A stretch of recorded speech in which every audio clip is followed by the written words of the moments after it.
মামা যাবেন? এই মামা মানে এই আমি কি আপনার মামা লাগি ভাই? সম্রাট তুমি?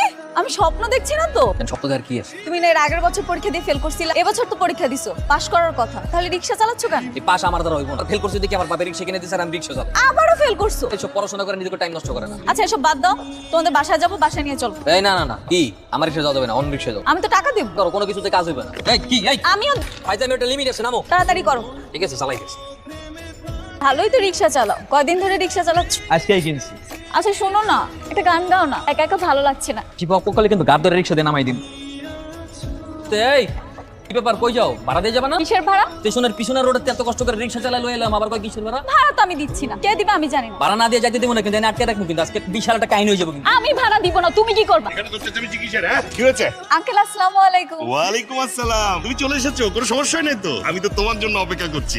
পারিবারিক আলাপ বাড়ির ভিতরে গিয়ে করেন, আমার ভাড়া দেন, আমি জায়গা আমার বহুত কাম আছে। তোর ভাড়া কত? 150 টাকা। তুমি কোথা থেকে এসেছো? স্টেশনের পেছনের রোড থেকে এসেছি। স্টেশনের পেছনের রোড থেকে 150 টাকা ভাড়া নাকি? হয় আমার রিক্সায় হয়, জিগাই ওঠে নেই ওঠার সময়। এ নাও ভাড়া। এরা পড়ালেখা না করে এখন রিক্সা চালাও। খুব ভালো মানাইতেছে।